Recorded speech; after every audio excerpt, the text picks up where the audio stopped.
Hi, and welcome to Wine and Reason. My name is Julie. I'm here with my friend Drew. Hello, I am Drew. Hey, yes, please say hi to the people. And I know no one's in the chat yet. That is my fault.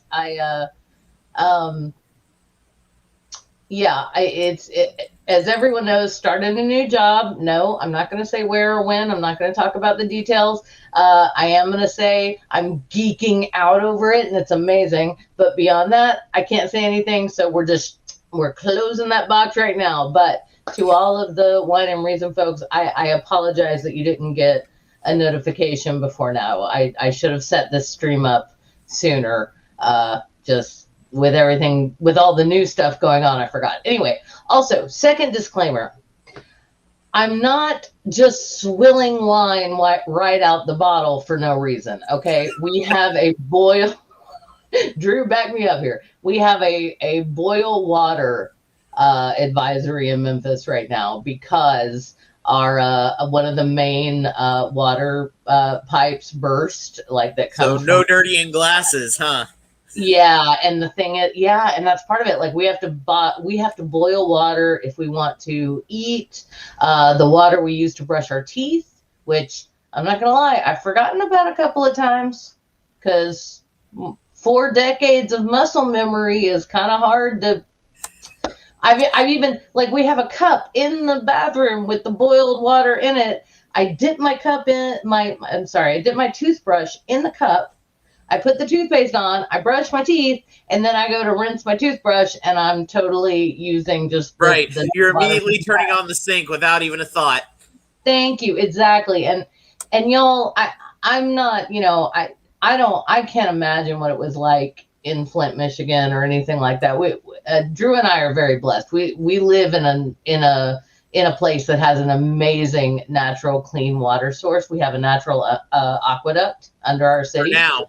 For now, yeah. As long as they don't build that pipeline, that Byhalia pipeline. Yep. You know what? Yeah, and we can talk about that. The Byhalia pipe. I'm sorry. I'm angry, and so I just did the. Yeah. Yeah, you're telling me. I'm sitting there and I'm thinking about it, and I'm just like. So I will say, this week's Wine and Reason is brought to you by 19 Crimes, 2019 Sauvignon from Australia. And it's an excellent, middle of the road, inexpensive, but very tasty Cabernet Sauvignon.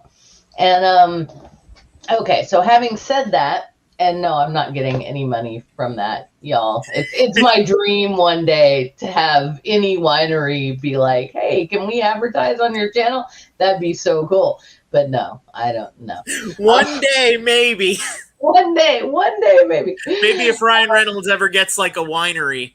Oh, if Ryan, because like he'd be perfect for that, for us.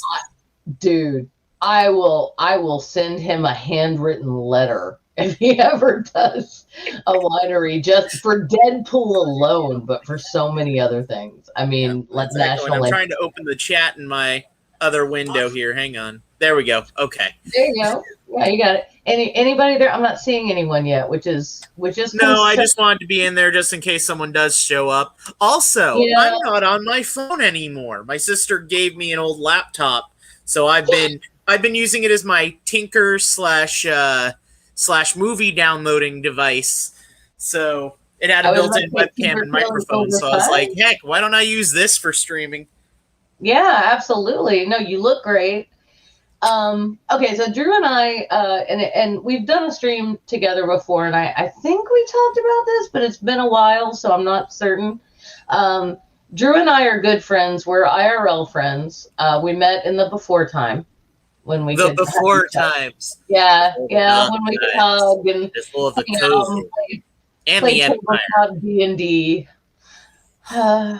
I mean, don't get me wrong, y'all. Please watch secular D&D on Saturdays. If you're not busy, it usually starts around 2:30, sometimes 3.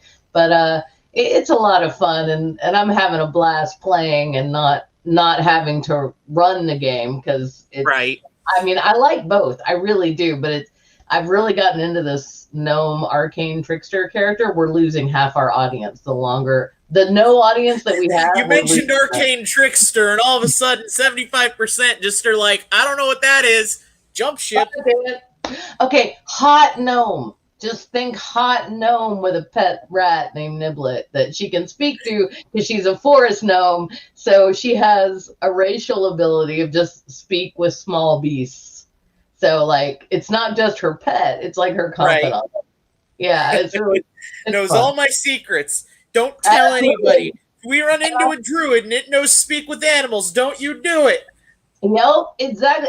And here's the thing, it's like, it's so fun because, like, I was like, a couple of weeks ago, I was negotiating with a bartender about the price of a wheel of cheese because I wanted to have some good cheese. Harmonica Man is here, and he is first. Yeah! Hi, Harmonica Man. Hello. So, hey, Harmonica Man, Drew, you don't know this because I didn't tell you. My bad. Harmonica Man is amazing. He is an author. Oh. And he wrote a book, and he sent me a copy with the most beautiful inscription. And Harmonica Man, it's right there. I have not forgotten. And I'm going to do next week's Wine and Reason is all about your book. It's just stuff got weird. Junk Shop started a new job. Then we had the crazy winter storm from hell that we don't literally get. Hell froze over for a week. It did. The hell that is our beautiful city froze over for a week. Right. And then I started a new job yesterday, so things have been hectic. But honestly, dude, I have not forgotten. The book is right there. B! Hey, B! Oh my gosh, Drew, you would love B. Okay. She doesn't live anywhere near us, but you should, like, hook up if you're on Twitter or something, because B, you would love Drew. Y'all are great, and so thank you so much for being here. Don't try me on Twitter. My Twitter doesn't exist. It just exists so I can follow people. That's fair. I originally started Twitter so I could, keep up with celebrities that I was into, and that's how I got started. And then I just started getting preachy about it, but mainly about non-God shit. Junie the Apostate is here. Junie is a badass and a patron of the channel. So, we love her. Okay, I'm sorry. We should I love all of you too. Okay, and Drew is amazing. So Drew and I wanted tonight and he's putting up with a lot. I'm a little manic right now. You can probably tell. I definitely am too right now. So yeah, exactly. It'll work out well. It will. It will be good. We want to talk to y'all about about living with bipolar disorder, because some people, they get this diagnosis, and I'm not gonna lie, I was one of them for a minute. When I was diagnosed with bipolar disorder, I was diagnosed way too late because I was terrified. The stigma of mental illness. Going to a therapist for the first time was the scariest and hardest and best thing I have ever done for myself. And I say that with complete honesty and abandon. I'm on 3 psychotropic medications that I take to control my mood disorder, but it's still, and so what you're seeing right now is you're seeing both of us very bubbly and kind of happy and very communicative, and this is good. This is not both of us maxing out credit cards or, suddenly saying, hey, you want to drive to New Orleans at 3 a.m.? We might get back by the time work starts in the morning. Yeah, these things that's me. I'm speaking for me, not for Drew, but like, that's the kind of shit where unmedicated, like, mania kind of goes. And you're telling me, when you said maxing out credit cards, that was me looking over because I'm like, I don't want to talk about that. That's me to not have to. That's me to a capital M, buddy. We both know we fucked up in the past and we're making it right now. And yep. I mean, I'm living through bankruptcy, so. Yeah. But you know what? You're going to come out the other side and you're going to be better off. I know a lot. I'm not getting phone calls anymore, so I'm happy. Yeah. Oh gosh, yes, that is so stressful. And honestly, dude, like we're gonna have a private conversation sometime about that, because I've got shit I can tell you about. Oh yeah. Going to Oh, I believe it. Feel better. Yeah. Hey, Robert X, Germany in the house. Nope. I was about to say our Wiedersehen, and then I realized that was goodbye. Don't leave, Robert X. No. Hello. Hi. Robert X is perfect English, by the way. I just wanted to say so. Ich liebe dich. No, ich liebe dich, Robert X. Okay, I'm going to stop embarrassing myself now. I'm sorry. My grandpa spoke German, but he didn't teach it to any of us. I apologize. Oh my gosh. Oh, so Robert X says, sorry, I love you to death, but I'm still hanging out on Granny's channel. No, that's okay. Oh, and then he said, okay, I'll stay. Dude, you can go back and forth. I'm not trying to interrupt what Godless Granny is doing. She's amazing. You know, it's cool. This is a new time slot. It's tricky, especially for people overseas. So, yeah, anybody who's in here, thank you so much. B, Harmonica Man. You know, Drew, thank you for joining me. Junie, I mean, Robert, thank you so much. So yeah, that was okay. So what you heard just then, to bring it back to the topic, was a little bit of pressured speech. A little bit, yeah. So pressured speech is when someone is manic and they talk really fast. Yep. And yeah, and they may or may not have delusions of grandeur. I definitely did when I was younger. I was kind of, sort of in a cult in high school. This is gonna sound really weird. As you are. Yeah, it was a new agey yet into the world cult that my first girlfriend was kind of the head of, and I didn't call it a cult until I started watching Telltale's videos and I learned what a cult was. And like the definitions, and I was like, holy fucking shit, we were kind of a cult. I mean, we weren't as bad, we weren't like the Hale-Bopp Comet folks, we weren't that bad, but right. We certainly weren't Jamestown, but we really thought, we believed in this thing called the awakening. God, this is so embarrassing because it sounds so stupid now, but we thought that people were either sleepers or they were awake. That is how we referred to people. And okay. If you were awake, it meant that if you were awakened, it meant that I think we were just using that term kind of like to mean enlightened, but also to mean that like you could see what was really going on and everybody else couldn't. Does that? I mean, it sounds nuts. Drew, what do you think about that? And feel free to talk about how weird that sounds. It's okay. The first thing that comes to my head with the just the way you described it, how like, people who are awoken, however we want to say it, can see what's really going on. That sounds like a conspiracy theorist's like coven, like at its finest. Also, sorry, I mess with my hair a lot. It's just something I've done for a long time. Beautiful. You do you, man. You look happy. You look at gorgeous. How long my hair is. I know, it's really long. It's never actually been this long. It's been close to this long, but it's actually /kind of past my shoulders now. Yeah, we all got like quarantine hair happening. So yeah, I mean, I've been growing this out since before quarantine. So. Oh, that's true. That is true. Well, when I first met you in person, it was much, much shorter. So I thought that it was. It was pretty much post, I'm going to cut off all my hair because my ex was like, you need to cut your hair. And I'm like, fine, I guess. God damn it. Why do we listen to those people? Anyway. I don't know. Yeah, and don't say, I know you know their real name. Please don't say it. But Junk Shop, what Junk Shop always says? They say, find someone whose baggage matches yours. And I like that, and I think I'm going to remember that. Yeah, it's a good one. I think Junk Shop came up with a really good phrase right there. Really good phrase. It helped me so much because our baggage matches, and that's what makes us work. But right. All right, so I want to touch on what Harmonica Man is saying right here. It's every cult.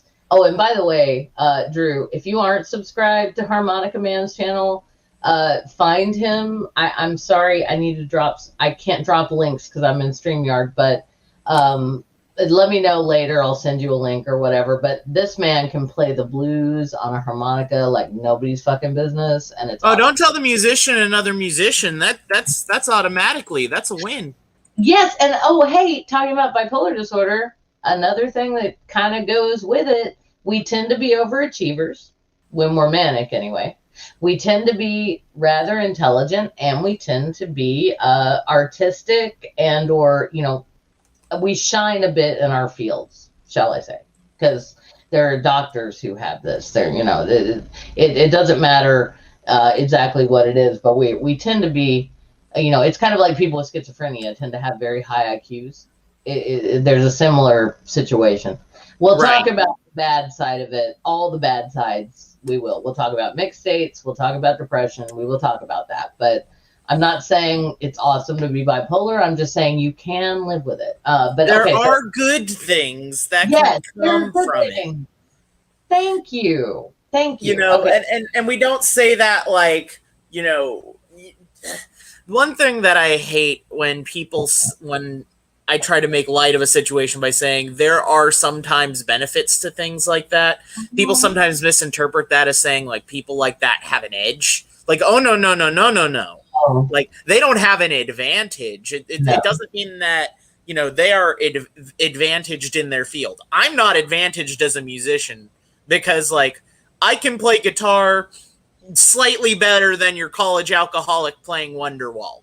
There you go. Yeah. I can sing also, like nobody's business. You could give me a 70s, 80s, 90s song and I could sing it and be great. But just because I have some sort of natural ability with it doesn't mean that, I'm sitting here writing the next one-hit wonder of the 2020s. You're so right. I mean, I wanted to go to NYU and study musical theater. And I figured out by the time I was a senior in high school that I didn't have a good enough. I had scarlet fever as a kid. Mm-hmm. Most of the people in my family have perfect pitch. Damn them. No, it's amazing. It's awesome. But Jesus Christ, fuck. Anyway, so I could read music, but I can tell if someone else is off key, if they're sharp or flat, but I can't tell if I am. So because I had scarlet fever as a kid and it damaged my ears just enough, and so realizing that, made me lean on my other skill, which I love. Because I love to, you brought up singing. I love to sing too, and I'll fucking sing anytime, anywhere, any day. But like what you brought that up, so I leaned on my English skills, my writing skills, and that because I could do that. So Harmonica Man pointed out earlier when I was talking about like Awakened and stuff in high school. Every cult has their own phrasing for already known concepts, and yes, he is absolutely correct. Yeah, because we definitely use that phrase as a Buddhist might say, might use the phrase enlightened or enlightenment. Right. Like I'm seeking that. But the thing is, we thought we were already there at 17. And also we thought we had special powers. This is like the definition of grandiose idealization, right? Or self-aggrandizing stuff. And this is something that bipolar people do have to watch out for, because we may have a lot, I don't want to put words in Drew's mouth. So I'm going to stop right here and switch pronouns. I have a lot of self-loathing. Oh, I do. Well, sure. A lot of I'm not good enough, but also I have a lot of, but I'm better at that than anyone else. Do I? I'm all, I find that sometimes my sense of humor gets people rubs people the wrong way, because I'm the kind of person who will look at something or have something happen to me, and I will immediately let me actually give an example before I actually try to explain it, because examples are always better for me. Paint a word picture. So I I love computers. I love messing with technology. I love trying to tinker with stuff. I am a tinkerer, plain and simple. You know, I built an arcade cabinet, what have you. Besides the I point, know it, computers. guys. It's Sorry, so I cool. also go on wild tangents. Part of me. So, Me too. so, Tangents are welcome on this channel. Tangents so, away. yeah. Oh, I'm always happy to be here. So, anyways, I was, this is really, this is really a stupid story. My boss wanted me to help him figure something out on the computer, and I got overly curious about how FedEx's computer system works. Oh So no. I accidentally locked my computer in safe mode. Oh no. And if I shut it off and turned it back on, I couldn't fix it. It was stuck in a Right. loop. It was looping. It would always start back up in safe mode. And I'm like, fuck, I can't change these settings. Pardon my French, sorry. No, you're fine. You know, and so I had to call the help desk. And I couldn't tell them that I was trying to sleuth around. So, you know, Right. I'm just like, I don't know what happened. I was at lunch an hour ago and I just came back. I don't know. And I couldn't get through. The only way to fix it was either A, they send me a new computer, or B, they can somehow log in with the administrator password because it didn't have network access. Okay. Here's the thing that got me. It took them a whole 4 hours, so pretty much I'm on the home stretch of my day. And the second level IT tech calls me and is just like, are you ready for this password? And he gives me like a 30 character long encrypted password. And then it's just like, did you fix it? Could you copy and paste it? Well, I mean, I couldn't. I literally had to write it down because it was so long. Shit. Oh, I'm sorry. Oh, one sec, Drew. I'm hearing an echo. I can hear myself back. Is your sound off on the Lower myself just a hair. I mean, I do feel like hear you, but if you've got it playing in the background, that might be what. I don't know. Hey, is that better? Hello, hello. Yes, that's perfect. Okay. People in the chat, if I am incorrect about that, just let me know. Go ahead, please. So no, you're fine.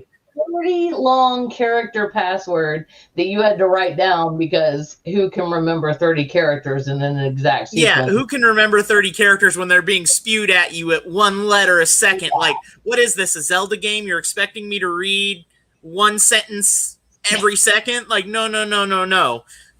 And so I write it down because I tell him first off, I'm like, I'm not going to remember this to type it in. And you know, I have to wait for it to reboot anyways, where I can actually try to access command prompt. And so I write it down and then I work through it with him and I tell him exactly what I'm doing in my command prompt. I hit enter. I'm out of safe mode. And then he's just like, okay, have a good day. And that was it? And that was it. And I sat there and I looked at this 30 character long encrypted password and I thought about it and I'm just like, what kind of stupid IT person hands you an encrypted password that they had to ask their boss's boss to get to unlock some schmuck's computer in Memphis and doesn't say, hey, it's going to take a while for the information that I just gave you to go up to my boss's boss to change that password? Don't use it for evil. Don't destroy it. Like, destroy it. Like I don't know. That seems like it would be common sense. And I just find it hysterical because I'm standing there looking at this sheet of paper in my hand. I'm sorry. Side note really quickly. Don't judge me. I'm not smoking during the day. I'm trying. Okay? It's hard. Okay. You'll get there. Thank you. You will get there. Thank you. But yeah, like my thought process immediately turned into me laughing about how dumb this IT person was. I'm just like, did I just work with like the laziest man on the planet who just decided that I don't care if I give you this password. Who knows what kind of damage he could do? And I'm sitting here, I'm like, Mm. I need to destroy this. And I did. But I was just like, imagine if it were somebody different. They could have easily stolen that, used it for evil, and then some wild nonsense happened. Right. Well, hey, I do want to say one thing about that though, and it's that Memphis is the home of. Hey, y'all in the chat, let me know if you hear that echo and if it's annoying because we'll fix it. The Memphis is the home of FedEx, so it might have been that because you had the right IP address and because you were in the right place at the right time. I mean, you can't just walk into FedEx. I worked there. I worked on the pushing IDs in college for a minute, and that's like you can't just walk into FedEx. There's like 4 levels of security that you go through, and that Right. was way back when. That was back in gosh, like 1998. Like I'm sure they're more savvy now, even than they were then. So it's not the kind of thing that you can just okay. Okay. So Junie says it might be that my volume is low, but I can't hear it. Fantastic. Awesome. It also, Good to know. you know what? This is another thing we should bring up about being bipolar, because I know we got I'm not saying, oh, by the way, about that IT guy, Drew, I'm glad that you destroyed that password, and I'm glad that you made that very safe decision. That was smart and absolutely the right thing to do. I just wanted to kind of throw it out there that maybe the guy, like knew something. No, but I look at situations like that and I just kind of think that it's hysterical. Or like when scammers try to hand you fake forms to fill out and it looks like clearly a 3rd grader who's only used Word twice in their life could have made something that looks better. I think that's funny. And some people think that that's very cold-hearted, and I'm like, it's only as cold-hearted as you make it out to be when I'm making fun of someone who's trying to scam me into renting a fake home. Yeah, I mean, it's not cold-hearted to point that out because, okay, like my email was hacked once, again, way back in the day, and somebody sent a very poorly worded, very grammatically incorrect note to everyone in my address book that I was trapped overseas. I'd lost my passport had been stolen. Yep. And I couldn't get into the American embassy and I needed money.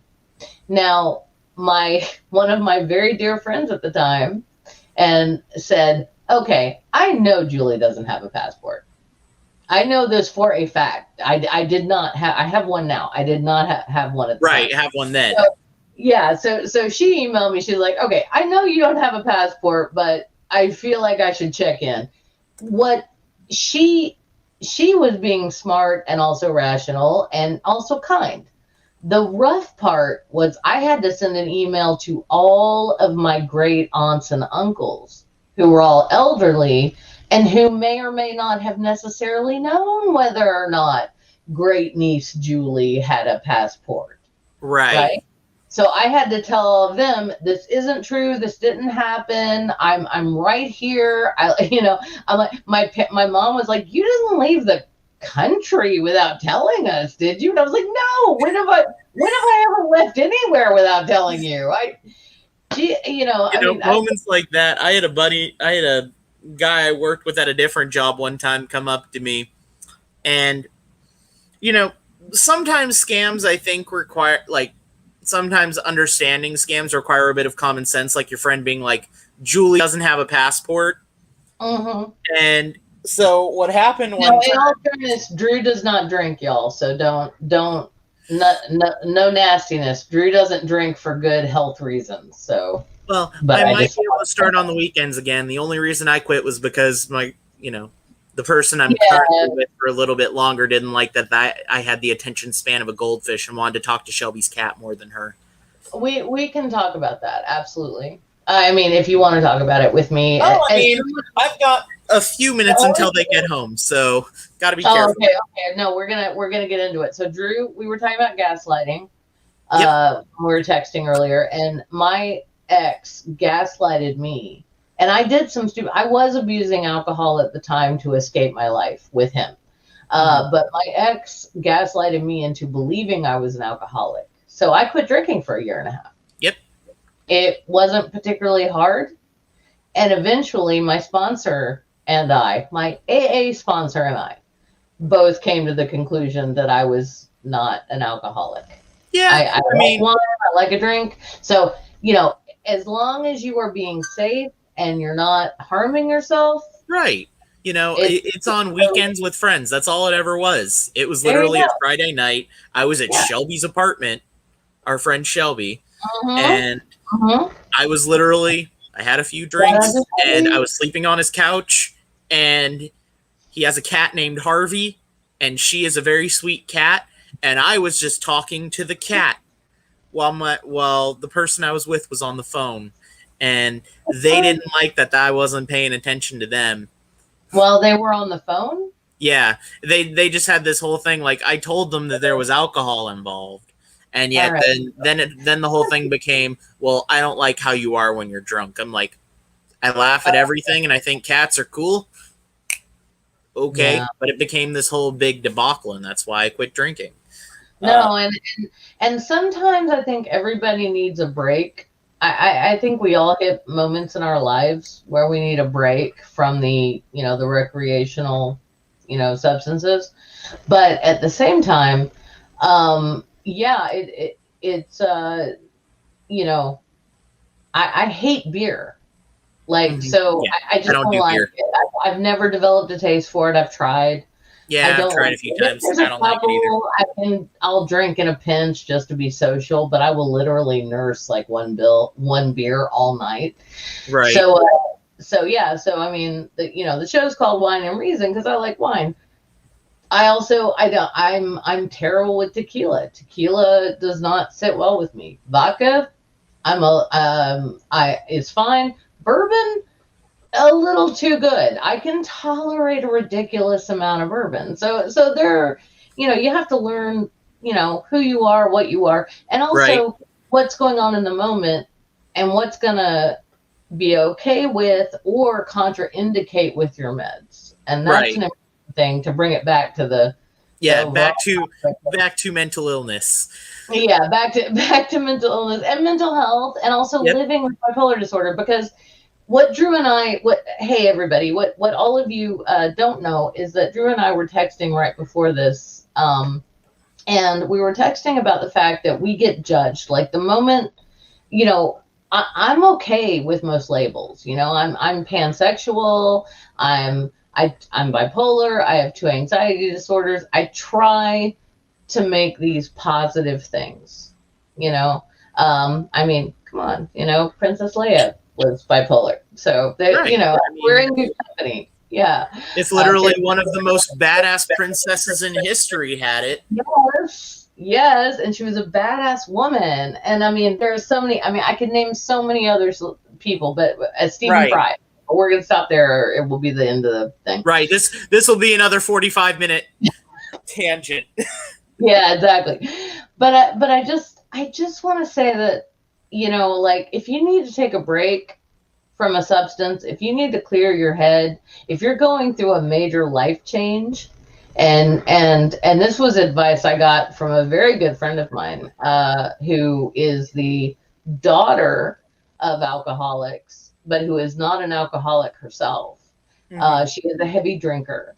But she is not an alcoholic. And the reason that I know that is that I have seen her leave half a drink in a glass and get up and pay for it and walk away because she's done for the night.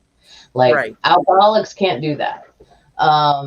Stephen King wrote about that on Writing, like how it would, when he first got sober, how it infuriated him to be at a restaurant and see people drinking and not finishing their drinks. That drove him nuts. And it's like, well, honey, that's what the rest of us do once we're done, Right. Once you're done, you're done. Yeah. Like, yeah. But for people like us, we also have to be careful because, we take mood stabilizers and we take certain medications that that alcohol can intensify the effects of. So you have to be Right. careful, especially if you're changing to a new medicine. That's a big deal. So Right. if it's a new medicine, you got to give yourself some time to acclimate. Right. Absolutely. Yeah. So so we've talked about the fun stuff. We've talked about the hypomania that we are both experiencing right now, and that we both get when things are okay and going fairly well, and we both it just kind of feels like you're really happy in every cell of your body because our Right. Yeah. chemistry is different. Yeah, thank Yeah. you. Yeah, It's almost like sometimes I describe it like the closest you can get to feeling like you're on top of the world without quite feeling you're on top of the world. yeah, absolutely. I do love this from Junie the Apostate. I told myself I was going to be straight edge, and yeah, I knew some straight edge people back in the day, but I ended up enjoying wine and sake. Yeah, I Ooh, like sake sake's too. good. Oh, sake is good. Oh, thank you, Harmonica Man. I'm not going to ask, but thank you so much. Says I'm glad you're doing this topic. Sorry. Wow. I was had an intense orientation today about chemical corrosives and safety. So anyway, I'm glad you're doing this topic tonight for personal reasons. Thank you. You don't have to say what those reasons are, Harmonica Yeah, Man, no. but I'm so glad that it's helpful. And so on that note, Drew, we got to get on our game, man. We got to stop going off on every tangent that flips through our Right. hypomanic brains, and we got to focus. Okay. So So, what I think would be a good example is some of the stuff that eventually became signs that got me diagnosed with bipolar disorder, because I think some of them really emphasize the low points. yeah. Because Mhm. I think it's important to talk about it. Like you said, we've been dealing with a lot of the happy hypomanic stuff, but there are lows and highs that are definitely not fun. Yeah. So Let's talk I about that. remember one of the first questions that my psych asked me was, well, have you ever had a period in your life where you didn't sleep at all or hardly ever? And I was like, in college, I was really miserable and unhappy. And it reached a point, and I kid you not, this went on for months, where I would literally be awake for 72 hours straight. And then I would sleep one day. And then I'd be up another 72 hours. I'd sleep one day, 72 hours, one day, 72 hours, one day. And that was my pattern. I Mhm. also was just really depressed at that point. And part of me wanted to blame it on being like, oh, I went to school for music, and going to school for music isn't what it's all cracked up to be. But honestly, I don't even really know if that's why I was fucking depressed. Yeah. I was so depressed, I was eating junk food. I probably gained about 50 pounds from eating literally fast food, Long John Silver's and ramen all the time. I Yeah. didn't necessarily even have money for it always. Oh yeah. I'd have to find, ask my friends or ask my parents for money. It was awful. And, you know, Yeah. I feel that. I've gained 50 pounds during the pandemic. 50 pounds, and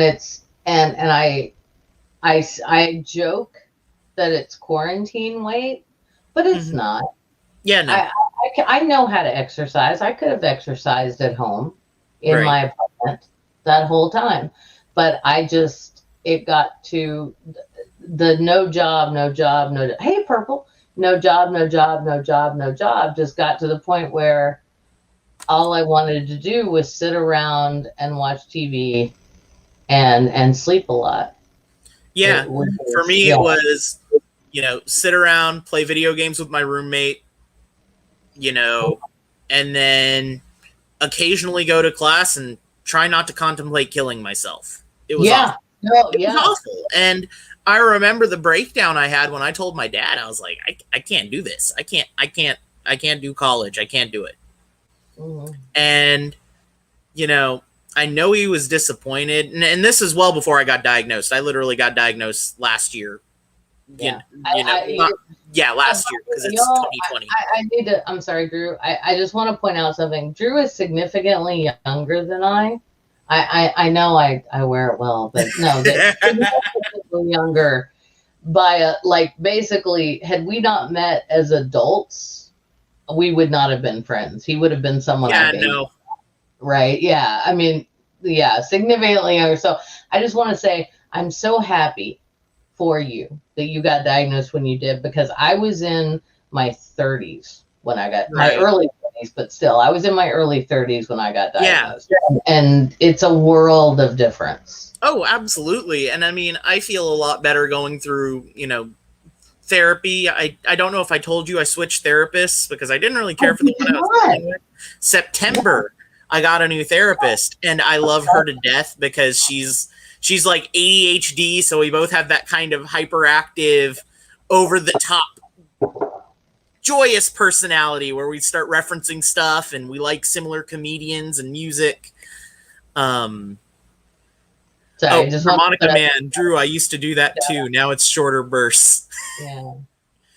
Yeah. Yeah. Harmonica Man has lived. Yeah. He has lived. Yeah.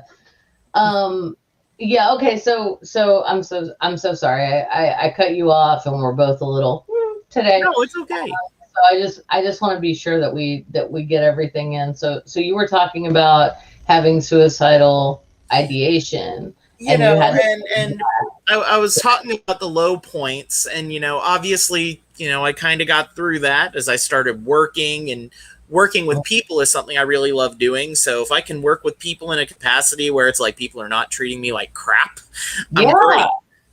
And then this last year was when I started going to therapy, and this was probably about December of 2019. And at that point, I was not manic. I was, I was at the floor again because I had just been through a car wreck. I literally had my first car that I had had for almost 10 years, totaled it, destroyed it. And this was my first car accident ever I had dealt with. And, at first they put me on an antidepressant. They put me on Zoloft. But what that did after about 4 months of being hunky dory, I went not hypomania, I went hypermania. And my hypermania is not just or just define that for people who may not know the definition of hypermania. I always describe it for me as for me, hypermania goes beyond being happy-go-lucky. Sometimes the way I characterize it is, one, you focus on something so hard that you literally lose track of not only things around you, but sometimes your own well-being. Sometimes you get to the point where you're working on a project for 18 hours of a 24-hour day, you haven't slept, you haven't drank water, and you haven't eaten dinner, and you're still wanting to get your shit done. Yeah, and who knows when the last time was that you bathed. Yeah, I've been there. I have totally been there, and it's it's a really hypermania is scary because hypermania for me not only manifests in that way, but for me it's also a visceral amount of frustration. And sometimes everyone is so slow. Yeah. Right? Or, everyone is so slow. Everyone is slow. Everyone is so dumb. And I don't even necessarily mean like, I do a little bit, like you said, like, why are they dumb? But also, like, no. I meant slow, like actually slow at task, but not slow like stupid.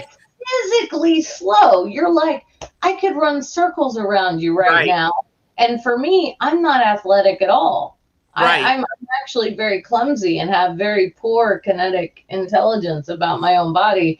But it's like, it's really frustrating. And you just want to say, come on, what speed it up. Right. And then, or I just get agitated or annoyed by things. Yes. And, the moment where it hit me that I wasn't just depressed was one time the person I'm currently with, came in and was being goofy, and I just wasn't in the mood for it. And I was just like, can you stop being annoying for 5 minutes? And then as soon as I said that, it was like, back to reality. Mm. Oh shit. Mm-hmm. And that's why, yeah, purple. I feel you, man. I do Yeah. sleep once or twice a year. I do not recommend it. Yeah, I don't either. That was me in graduate school. I had this. I wasn't diagnosed yet. I wasn't. Excuse me. I'm so sorry. I wasn't medicated yet.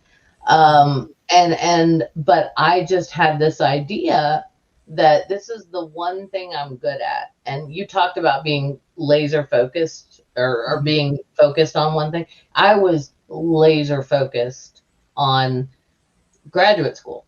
Right. Now, I did a 3-year program in 2.5 years, and I never took a fluff class, which are there for good reason. They're there so that you get more than 3 hours of sleep a night. I Right. did my graduate Masters of Fine Arts and Creative Writing class like people do their first year of interning at a hospital. That's how I did it because, yeah, it was not good. It was not good for my mental health. It was not good for my interpersonal relationships.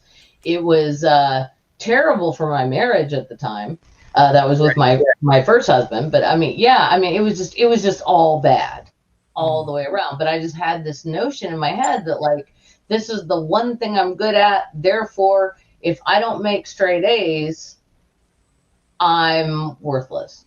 Right. And that's kind of the thinking. If that helps y'all, like kind of visualize it, it's like you're either awesome or you're worthless. And Right. and and that is nuts. I mean, Drew and I know that now, but we haven't always known that. And Drew, I don't know if I've asked you this question before. I apologize. No, you're fine. I do forget things, but I had evidence of bipolar disorder from a very young age. Where and the thing is, it was the '80s.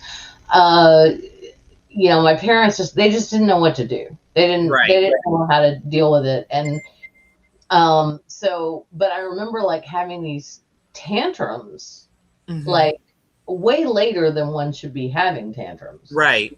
And then also having these times and by and to define this for the people, I thought at the time I thought they were like growing emotional growing pains kind of Right. tantrums, right? Yeah. But later, looking back on it, I realized no, I was in a mixed state. Yeah. I was just manic enough to be dangerous to myself and others, and I was also horribly depressed, and that's where Right. people like us get into real trouble. It is, For me, yeah, when I think as I've looked back and I've reflected on, being a teenager and being, a little bit before I became a teenager, I've started to realize that the way my bipolar presented itself was I would either be kind of low. I'd be most of my stuff started in the depression section. Like I'd be yeah, like I mildly depressed or I'd be kind of in the graduated. neutral, and then I would maybe have like really rapid switches, like moments of emotion where outbursting, and it was Yeah, almost like 30 seconds or like 10 minutes of hypermania, and then I'm right back down. yep. And I used then to it was as I got know. through my teenage years, as I was a teenager, and I started realizing that, like, I was kind of horrible to people as a young adult because, and this might be me TMIing a bit, but I kind of used people in a way for gratification, and it would be like I would literally talk to somebody for a week and then bye.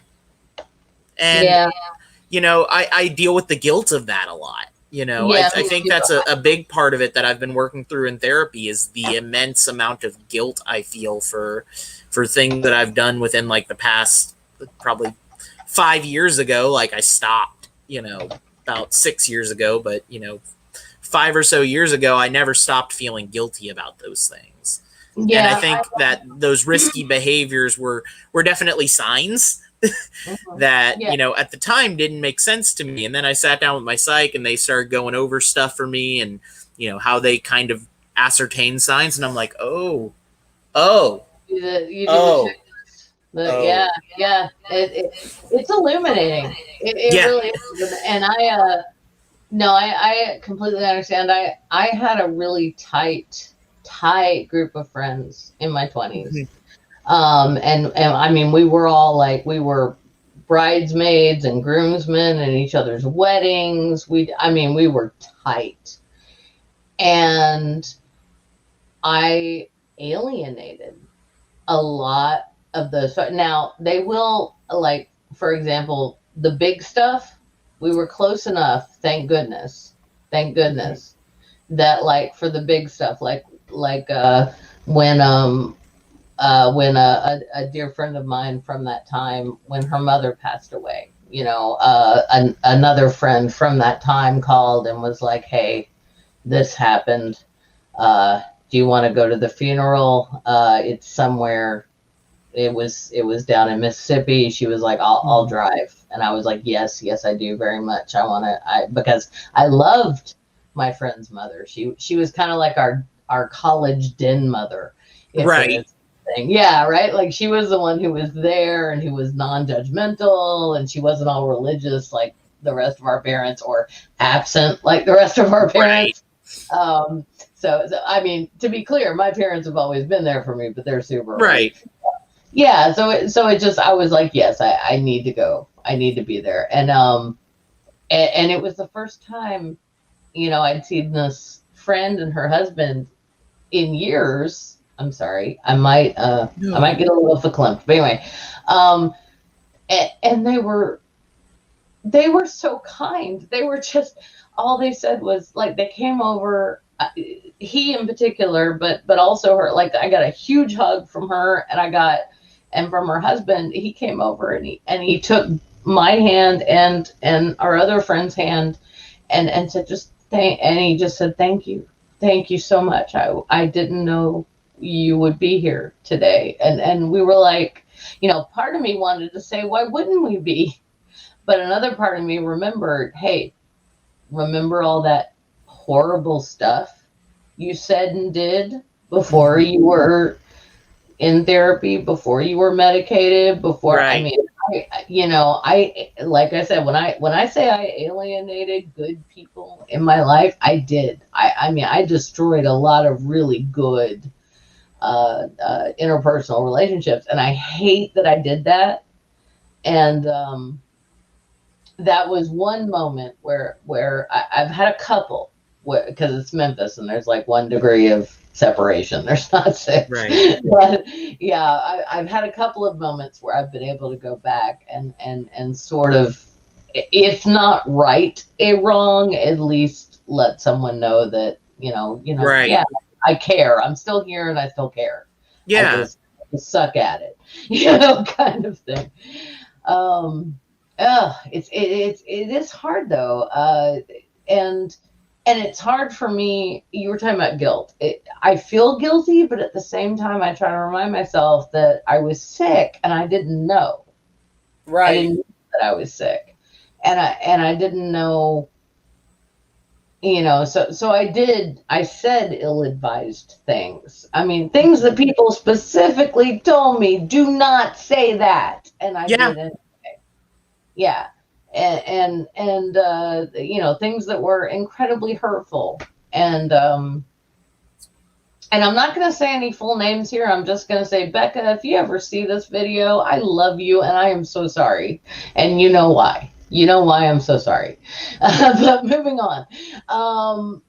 Because I'm not going to get into personal stuff with Right. people here to talk about it themselves. Because, Right. yeah, if she ever deigns to come on my channel, then she can talk about how much I hurt her, because I really did. Right. And that's not what you do to friends. You don't hurt friends. You don't treat them badly. I mean, Right. everybody has bad days, right, Drew? Like, Yeah. yeah, Absolutely. yeah, but you don't, okay, I'm sorry. Anyway, No, you're fine. I'm mumbling, so please continue with what where You you know, were. thinking about it, there have been a few moments where I've kind of gotten relatively lucky in regards to the whole guilt thing and kind of getting better at it. There was, it's almost like putting ourselves as the center of the universe. Yeah, right. Yes. Yep. Yes. Judy knows. She knows her shit. Yeah, absolutely. And that's kind of how it feels sometimes It is. when you're uncontrolled. I look back on myself and I realize that, I probably thought I was like the hottest thing since sliced bread became a thing. Mm-hmm. And Well, I even if you have poor self-esteem, you're gonna have these things where, like that pseudo cult I was telling you about that I yeah, was in high school. I felt like I'd been chosen for something. right. That made up for the fact that I was the fat kid, and that made up for the fact that I was the first kid in my elementary school to need glasses, and it just made up for all of that Yeah, because clearly the universe had chosen me to be some kind of spiritual warrior for something, right. all of which is just delusions of grandeur. That Yeah, that's what it is. And frankly, like, to be completely honest, you and I both are awesome just as we are. yeah, And we won the fucking lottery just by being born. yeah, So, you know, uh yeah. So yeah, bipolar disorder sucks. It yeah. sucks. Oh, But definitely does. it Um, does. in regards to my story, though, there was a Oh, time about after I had broken up with my previous relationship. So early on, I posted on Reddit and I was looking for people to talk to, not necessarily in the safe for work manner, but that's beside the point. I started talking to somebody, and as we talked and we started learning a little bit of our personal history, she realized who I was, and she was just like, Drew?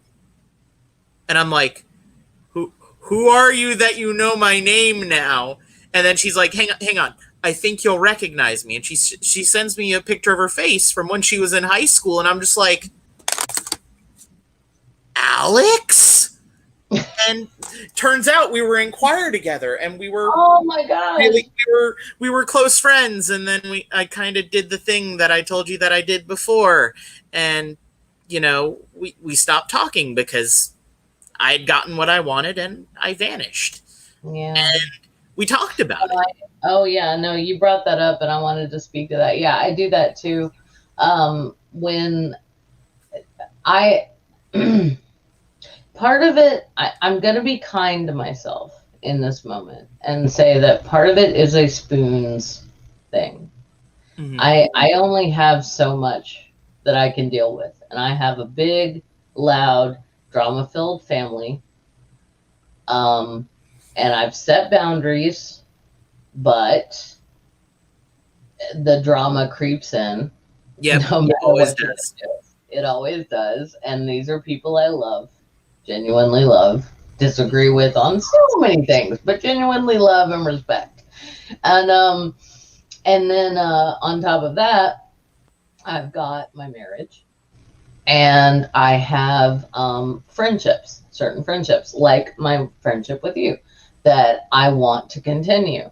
And so essentially, I kind of have to go literally, sometimes month by month, sometimes day by day. Like, how much do I have to give? You Right. know?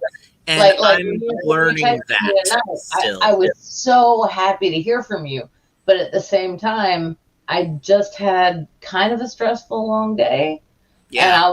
I was going, okay, should I respond? And I waited a minute and I did some, not full on CBT therapy, cognitive behavioral Right. therapy, but I took a moment and I was like, no, I can at least read this and at least respond. That's the least I can do. So I can do Right. that.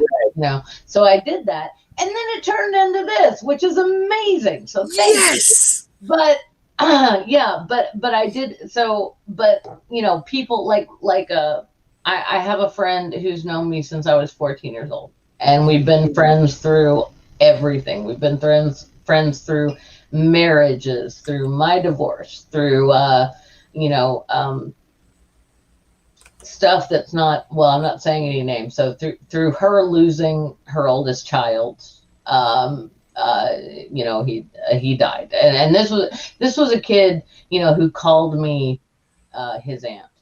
This is my very first video is about this kid. Actually, if you ever go back and want to watch me cry, that's my very first video is about how to grieve as an atheist. It was because this kid died, and I say kid, he was like 21, but still, it didn't matter because I'd known him since he was in his his mom. I could, I couldn't look. So anyway, the point of that is that she and I know each other well enough that we know our boundaries and we know our limits.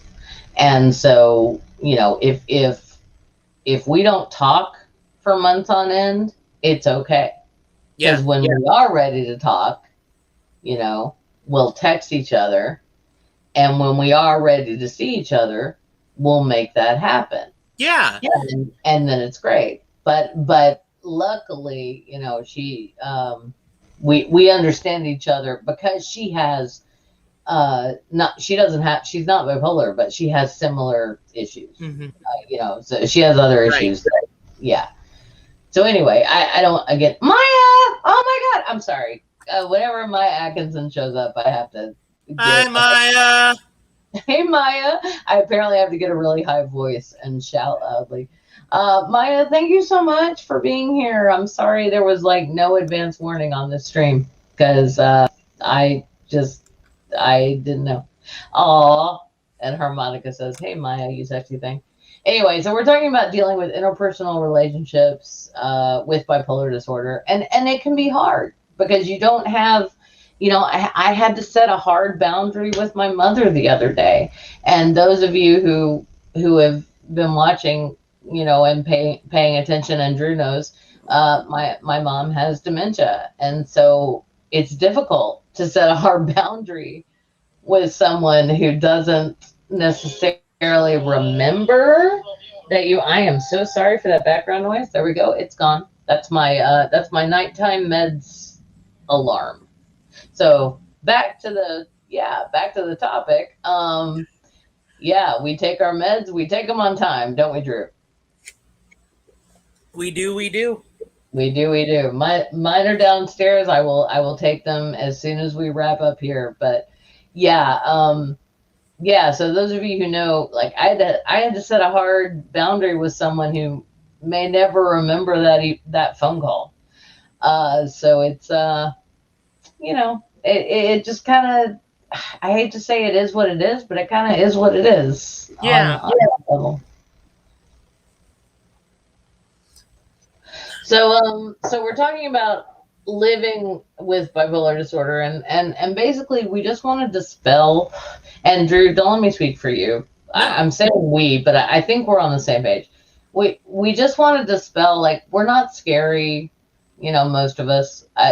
There are bipolar people out there who are in crisis and they need help, and they need help right now. Yeah, and we don't live in a great state for mental health help. We do not. But Drew and I see a therapist once a week via teleconference. Yeah, I do too.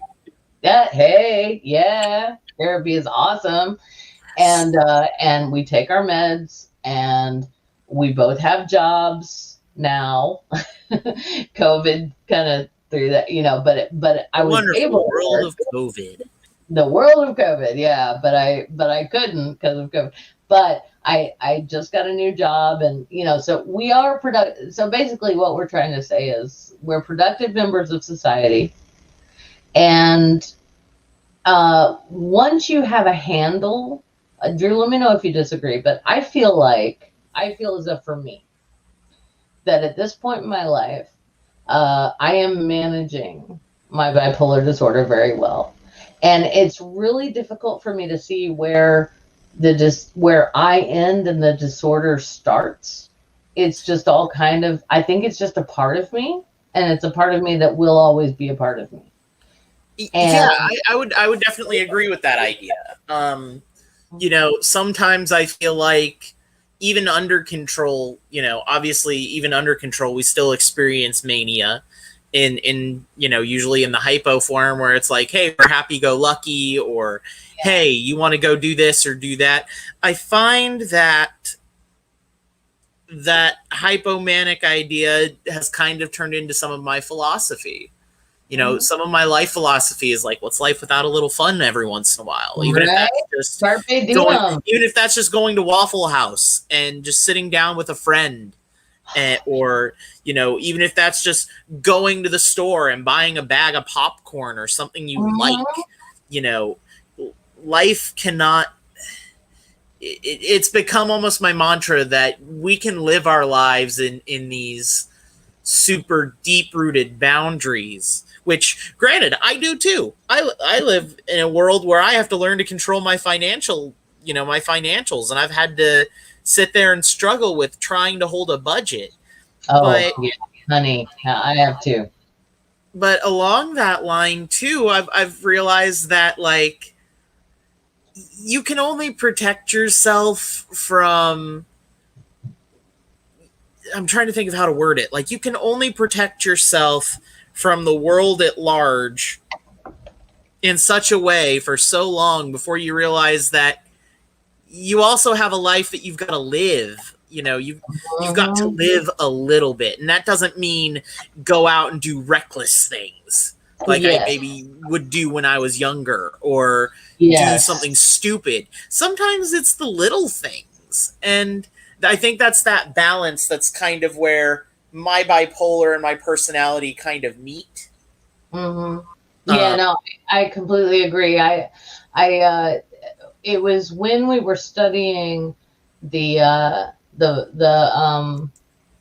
poets, the carpe diem. It's a different phrase in English criticism, but you know what I mean by that. I'm using that in the scholarly sense, y'all.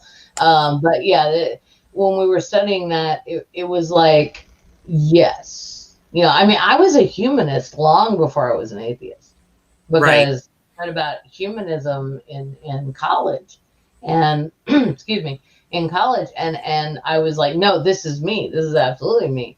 I just also happened to believe in a bunch of stuff that wasn't real at the time, because, and this is something I'm just going to touch on, and I know you're all going to want to know, like, oh my god, what the fuck? But I just really quickly, yes, bipolar people can have hallucinations. Yes, it does not mean we're schizophrenic. There is a difference, and I'm not saying that one is better than the other. I'm just saying that yes, hallucinations are they are a side effect. Hello, Ox. Hi, Ox. Yeah, we love you, hon. And I just saw the chat and I was like, oh, someone said hello to me. Hello. Yeah. No, Ox is awesome. Ox is amazing. Okay, so we are coming up. We are past the. When did we start? We started at 8. It's 9:09. Okay. Yeah. I have a meeting at 8:30 in the morning. So you should get some sleep. I should. I just want to say to everybody in the chat, thank you so much for coming. Drew, you're welcome anytime. And I kind of feel like we're leaving this conversation a bit half finished. Well, we can always come back to it. Hey, if you're up for it, I would love to. Absolutely. You name a day and time, and I'll be here. You're welcome anytime. Oh, I know I am.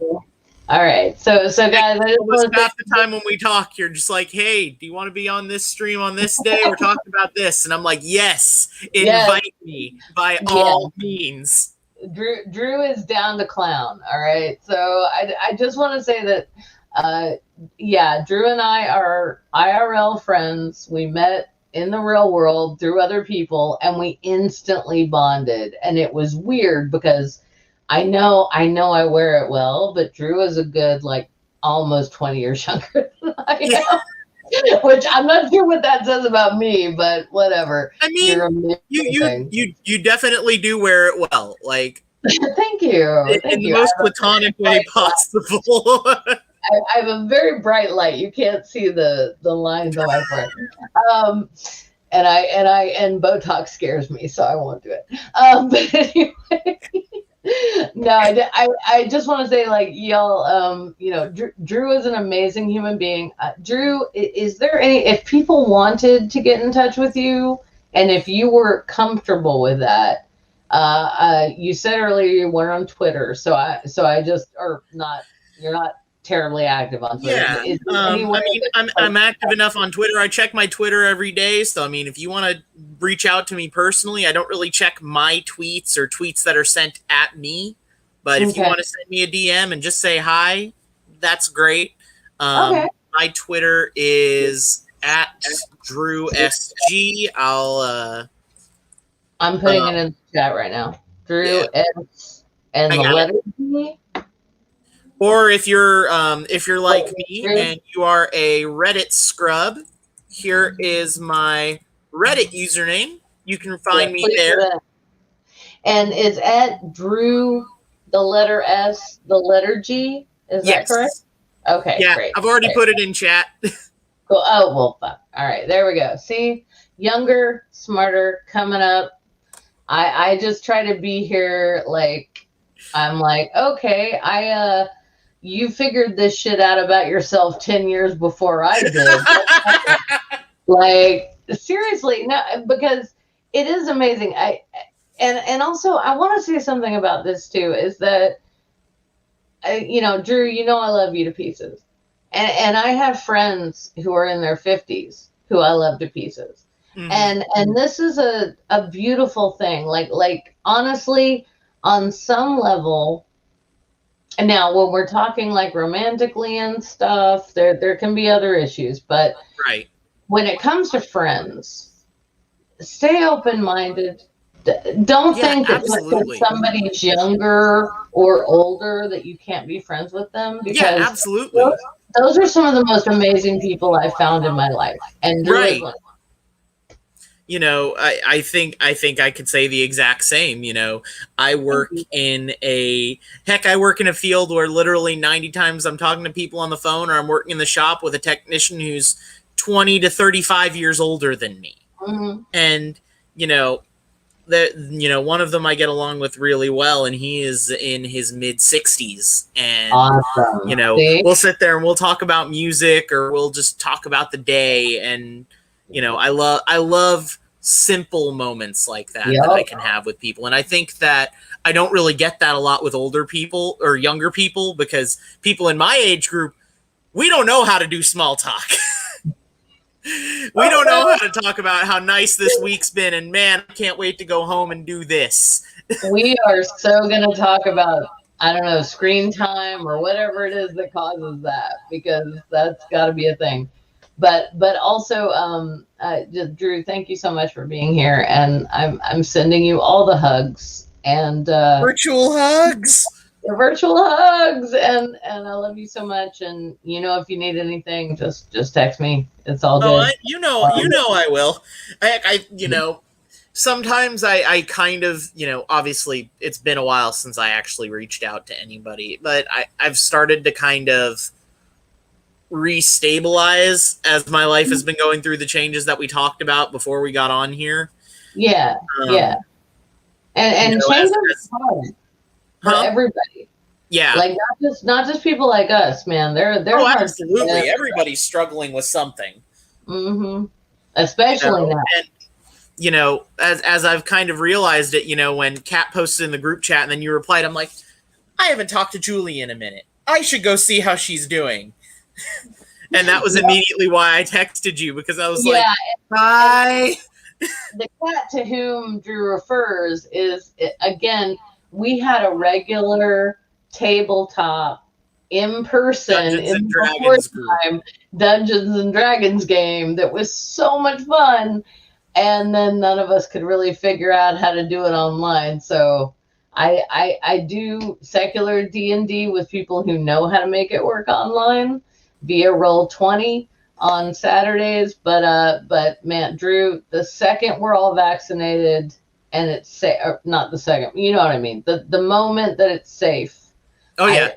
I want to come back. I want Lee to finish the module he was doing. Yes, I want all of it to be. I want to see how this ends because yes, and then I want to take back over as DM because I have stuff that I want to do, and I still can't get over the fact that I used speak with animals, and my best friend is now a little tiny white like Pomeranian. I'm a little halfling, and my best friend's a little Pomeranian. Can you show the pet? Because trust me, people will freak out and be really happy. Oh no! I mean in D&D. In D&D. My best friend in D&D is not around. So it's a lovely. It's a lovely rat. Yeah. Okay. So guys, next time we have Drew on, we're gonna make him show pets because. Frankly, people love that. Oh, hey. Oh, boy. Don't even start with me. If I have to get Nugget out of his pen, he's going to be so hyped. Oh, I saw. You're welcome, Harmonica Man. I haven't had a chance to actually watch your videos because I'm sitting right here. But yeah, Harmonica Man, I will be on the harmonica, and also he's just an awesome dude, and he wrote a novel, and I will be reviewing that next week, Tuesday, Wine and Reason, 8 p.m. is the new time slot. I apologize to all of my international folks. I know this is a shitty time slot for a lot of them, and I'm sorry, but I got a job, so I can't be too sorry about it because I like having things like a roof and running water, like a place to live and groceries. Even though we have to boil our water right now, which just in case you weren't here for that, that's why I'm swilling out of the bottle. It's not. This is not a crazy party night. This is a weeknight. Oh no! Just wait. When the stream's over, she's gonna be putting on an eye patch and she's gonna be doing her best Johnny Depp impersonation. All right. No, that's fantastic. And on that note, I am going, Drew, don't go away, but I'm going to say, remember, you can't find truth in wine, but you can find it in reason. And y'all stay safe out there, okay? Stay safe. Yeah, stay safe.